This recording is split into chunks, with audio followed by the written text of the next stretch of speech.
Siphinde sinibingelele babukeli ngomningi emakhaya ngamakhaya. Sicela ukulokhu sincome njalo ngokusubscribe kwenu ne-viewership nama-like. Kodwa nje i-support yenu, it's very very amazing. That's a wow. Ningakhohlwa ukuqhubeka lokhu nisubscribe-ile njalo, ningapheli amandla. The more ni-subscriber, the more nisinika ispirit sokuthi siqhubeke siposte lezi zinto ngoba nitshengisa ukuba interested. Ngaphandle kwenu ngabe nathi asikho lana. Cela ukuqale ngifunde le comment engayibhalelwa omunye weyinyanga engithi idumile. Angazi noma inyanga iyaduma noma ibankulu, kodwa ngathi idumile. Ithi, webhuti wasifunani siyizinyanga ngoba siyayizamela ukuthi wena awuxakekile, awuhlukane nathi phansi. Angilwi bhuti, kodwa bengisho nje ngoba into zakho eziningi njalo uma uyikhuluma zitshengisa ukugxipha ezinyangeni, kanti nawe ngiyakwazi even personal umuntu kamoya.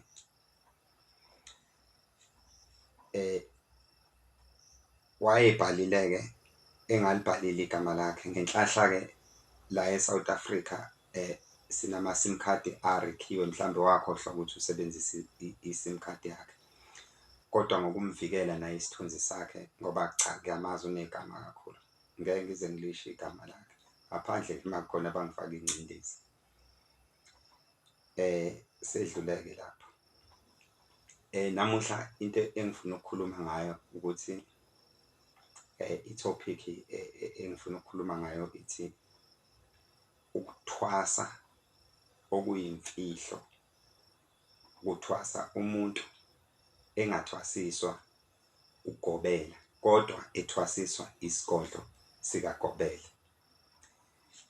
Uyathanda awuthandi, ngisho ngathiwa uyinkunzi malanga, lento engiyikhulumayo baningi abazobe beyiqala, ngisho laba bathi bayizindlondlo ezinkulu noma ogobela abakhulu bazobe beyiqala ukuyinaka lento nokuyazi ngami. Sebezoyinothisa, kodwa ngizothi mase ngiyishilo mase beyayisho futhi ukuthi hawu yazi lento le ikhona, ngoba vese ikhona. Inkinga abantu bayafuna ukwazi ukuthi kwenzakala kanjani.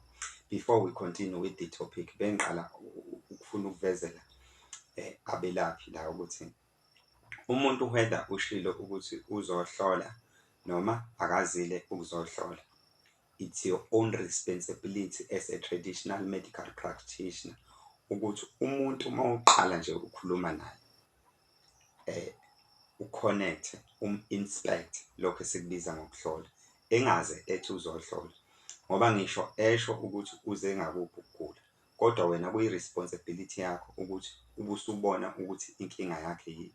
Ngoba umuntu engaqhamuka nje ethi ngakwazi ayisipikile kodwa manje kuyabhibha, wena thola-ke ukuthi cha akusiyo ushukela lo obhibhisa lana, kodwa kunento ethize usuyochaza-ke ngokuthi uhlola kanjani, kodwa ungamhloli kodwa inspect spiritual.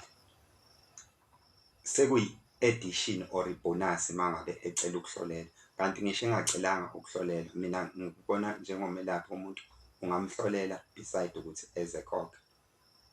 Kuba nalento okuthiwa inkaniso, angazi siyashonaphi noma izinyanga zamanje sezayiyeka. Asihlale kwi-topic.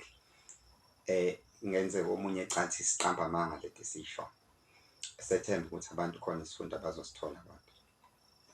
Umuntu uthwasa kanjani-ke ethwasiswa isigodlo sikagobela engathwasiswa ukugobela? Khona ukuthi umuntu ethi elele eboniswe indawo ethize ekufuneka eyothwasa kuyo, mase yasuka eyahamba bazongifakazela ogobela.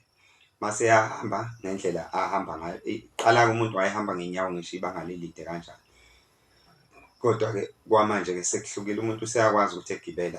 Asithuki ukuthi umuntu egibele eqonde khona la azothwasa khona noma engakwazi, kodwa uba ne-direction ngoba usuke engayiboni indlela, kodwa into asuke yenza isuke yenziwa ilesi spirit sobungoma esimngenile. okanye sobunyanga noma inyanga iningi lazo lingajwayele ukuthwasa. Uthi mayefika-ke laphana efike amathwasa emaningi, mhlambe noma engemaningi kodwa kukhona amathwasa akhona. Ukufika kwakhe kufike kudala iy'nkinga. Uthe no-2 days nje noma enosuku olulodwa efikile, ngoba phela umuntu ozothwasa akathi efika nje ebese efakwa ey'ntweni zokuthwasa. Uyeqale kube ne-inspection, inhlolo leyo ukuthi kuzima kanjani ngendaba yakhe, hhayi ukuthi ethi efika nje ebefakwa la ngoba kuvikela ukuthi uzohamba kuphume imali uma ngabe kusalindiwe. Kathi lezo yinsukwana kusalindiwe ukuthi kusabhekwa ukuthi what is it all about ngempilo yakhe. Mase kuba ney'nkinga ey'ningi ey'dalwe ukufika kwakhe, njengokuthi mhlambe kulahleke imali lana, kwenzeka iy'nto ey'ningi, gcine i-process yakhe i-delay, kanti uyathwasa automatically. Bekufuneka nje inyama yakhe ifike lana nomphefumulo wakhe ufike la egcekeni. Ukungena kwakhe kuleli gceke intwaso isiqalile. Kathi kuthiwa imali ayize ngalahleka la ekhaya kuze kungenzeka ukuthi kufe nesilwane mhlambe lapha egcekeni, egcine ugobela eqhubeke umoya eze eliphimise elokuthi hayi akuze ngalahleka imali engaka lapha, asikaze nje silahlekelwe imali. Futhi nalento yokuthi kufike wena mase kufa iy'lwane zami, hayi engathi uzozongidalela iy'nkinga ey'ningi. Guess what will happen? Bevele bexabana. The time bexabana, lento eyayimbozile ngesikhathi esuka ekhaya kubo ezelana isiwenzile umsebenzi wayo, isikhanda ukuthi bexabane. Ayisenziwa-ke nento okufuneka beyenze, mhlawumbe wambhemisa nje enzela ukuthi kubuye umqondo ukuze kuqale i-process. Akusadliwa namagobongo, akusenziwa lutho. Useyasuka umuntu mabexabana, useyahamba, hhayi ethathe iy'khwama zakhe. Umuntu akafiki ney'khwama zakhe uma ezothwasa, zimlandela ngemuva. Kodwa uma kwenzekile wafika nazo, angiphikisani nalokho ngoba angeke ngikwazi ukuthi ngichaze ukuthi okomuntu ukuthwasa kundlelani, ubizo lwabantu alifani. Ngicathi kuyacaca-ke kodwa ngifuna ukuveza ngenye indlela-ke ongakaze-ke eze ngokuzothwasa nje nhlobo sidala. Angithi uyabona umuntu uma ngabe eye entwaseni, kunabantu abahlezi bemvizitha khona. The time befika bemvizitha baye bemenzele lento okuthiwa ifihlo noma ifihlo. Uthola ukuthi kunomuntu njalo uma ngabe kuyiwa lapha eyovizitha, akahlali yena engayi, akahlali engayi. Umuntu uma nimvizithile-ke laphana okuthwasa khona, siyanitshela thina akekho futhi ozongiphikisa ngaphandle uthanda ukuthi kube ne-conversation. Kuye kufike nje mase nifikile nisiwe laphana esigodlweni salapha ayenzelwa khona izinto zakhe, nalapha ashisela khona impepho yakhe. Angiqondile njalo ukuthwasisa, ngenzela ukuthi kube clear kuwo wonke umuntu nonga-understand. Ngiyazi abelaphi bayayi-understand-a, nezangoma ziyayi-understand-a lento. Nifike ningeniswe laphana, kubekwe khona izinto zakhe nala ashisela khona impepho yakhe. Manifika khona nenza ifihlo, uthola ukuthi nawe uwumuntu ozothwasa, hhayi ngokuthi uthwasiswe, kodwa uthwasiswe isigodlo sikagobela. Kathi ukhipha imali, unikeza leyo kwenza ifihlo, mhlawumbe uvele wenze nje ngemali enkulu kunabo bonke abantu esebake benza kuze baze nalo hamba nawe ukuthi awu imali enkulu kangaka, kanti ile mfihlo yakwamoya. Kathi uyenza mase eyibhula lo ozombona elithole leli fihlo, sekuyiyona nkanyiso yokuthi uthwasile lana. Ngokungena phakathi nje lapha esigodlweni, usuqala intwaso, kodwa ugobela uma engekho powerful that much, no sometimes powerful, kodwa uthole ukuthi idlozi lakho alifuni, noma idlozi lakho nedlozi lakhe lithi malihlangana alifuni ukuthi kube nento yokuthi nithwasisele. Azozenzela wona ngale ngasese ngesingazi nakho ukuthi likuthwasise, ngoba liyabona ukuthi uma ngabe idlozi lakhe uthwasiswa uyena khona i-process ezomhlula, ingcono lona lizenzele lona. Naleli lakho mase liyavuma, the time-ke le mali angithi iye ibekwe khona laphana esigodlweni. Usuqalile njalo intwaso, nimbone lo enimbonayo, nixoxe nje ezwe ekukhonzile ulokhunga. ugobela kwesinye isikhathi ezethatha inamba yakho, kube nokuzwana nje phakathi kwenu, kanti sekwenza leziya zinto esiyibiza ngey'nyanya. Kwenzeke njalo uma ufika nje, wena uma ufika la you are welcomed before you arrive. Uthi ungakafiki nje laphana ube usufika. Ngelinye ilanga uthi uyafika evese ethi ugobela, hawu wangisiza wafika. Nguphuphele ukuthi yamtshengisa-ke leya nto ukuthi siyibiza ngento leya nto ukuthi khona into eyenzakalayo. Kube yiphupho athi uyaqala kuliphupho naye ethi akazi ukuthi lichaza ukuthini, kodwa uma libuka esho ukuthi kodwa liyinto ephathelene nabantu abadala. Kanti hhayi lutho, i-notification nje.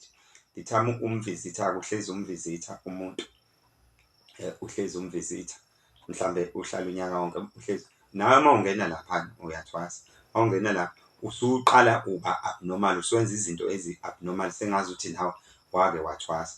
Kodwa-ke umehluko-ke kuwena-ke ukuthi wena kuyenzeka kukuthatha isikhathi eside, kanti loyana obefikile ezothwasa kuyenzeka kube ngaphansi kwa-2 weeks ngokuthi sebexabene edikile ehamba.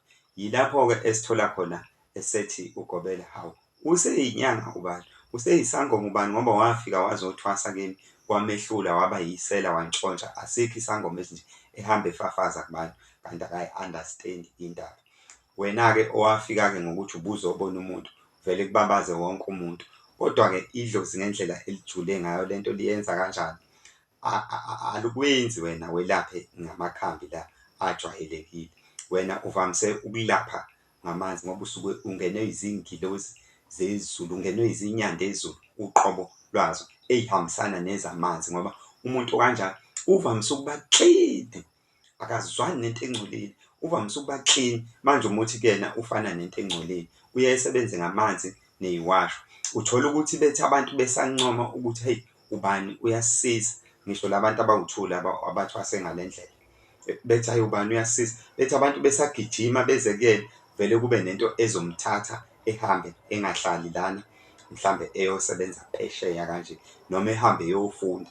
Mase kuphazamiseka lento yabantu, yini leya nto isuke imvikela ukuthi ena ngoba abantu bafika ney'thunzi namathunzi amabi nangcolile, kanti yena abanye basebenzise imithi. Ayikufuni lokho, ey'qhubekele nempilo ebe-rich. Kodwa uma efikile uthole ukuthi nje uma kuthiwa ufikile abantu bayamfonela bathi ufika nini, uthole ukuthi-ke akasahlali esigodlweni. Abantu bayakhala ngokuthi ulapha kanjani lona ngoba akahlali esigodlweni, kodwa uma efikile kwenzeka leyo nto futhi enza izinto zenzeke. Kuye kwenzeke kubantu, labo bantu-ke baye besebenzise isiwasho namanzi ikakhulukazi athandazelwe. Ngicela ukuyibamba lapha ngingaze ngibe mude. Ngicela uma kukhona lapha ogcobeke ikhona khona umuntu thizeni, ngoba nathi kuyenzeka uthole ukuthi siyakhuluma into kanti sekukhona umuntu esimonile. Ngiyocela ungixolele bakithi, bengekho inhloso yokugxeka okuthize, kodwa bekuyilento ebekuthi angiyidlulise, ngoba nalolu suku kungenzeka ukuthi lalibekiwe ukuthi ngiyidlulise, futhi angijwayeleke ukuthi ngikhulume ngalesi sikhathi, kodwa kunento efikile nje yathi angikwenze lokhu. Ingakhohlwa-ke ukusubscribe-a, nishere, ni-like, ni-comment. Sicela nje ukuphinde sibonge kakhulu ukuthi cha, i-channel hhayi seniyatshengisa ukuthi hhayi niyayilandela ngokweqiniso manje, ngendlela eni-view-a ngayo neni-subscribe-a ngayo. Ngelinye ilanga sizomenshina nje abantu abathize abavamise ukukhomenta. Nikujwayele ukukhomenta bafowethu, nanokuthi nisho uma kukhona ama-topic enifisa sikhulume ngawo, ninelungelo. Ney'namba sinazo sayikhipha, ukuthi asiyikhiphi njalo iy'namba sihlezi siyibiza, ngoba asi-invite abantu ukuthi asi-influence abantu, noma siba-invite ukuthi beze lapha belokhu beza lapha, kodwa sifuna ukuthi besizakale, ngoba kunabantu iy'nyanga funa ey'kwazi lokho. Kunabantu abadinga ukulashwa spiritually, abangadingi umuthi, abangadingi ngisho isiwasho, abadinga nje ukulashwa spiritually ngokomphefumulo, ngokukhuluma nje ukuthi sengathi kungaba ngcono lento ekuphethe, sengathi ingaqela eduze kwakho, esinde umuntu hhayi ezezifaka umuthi. Siyabonga, nibe nosuku oluhle.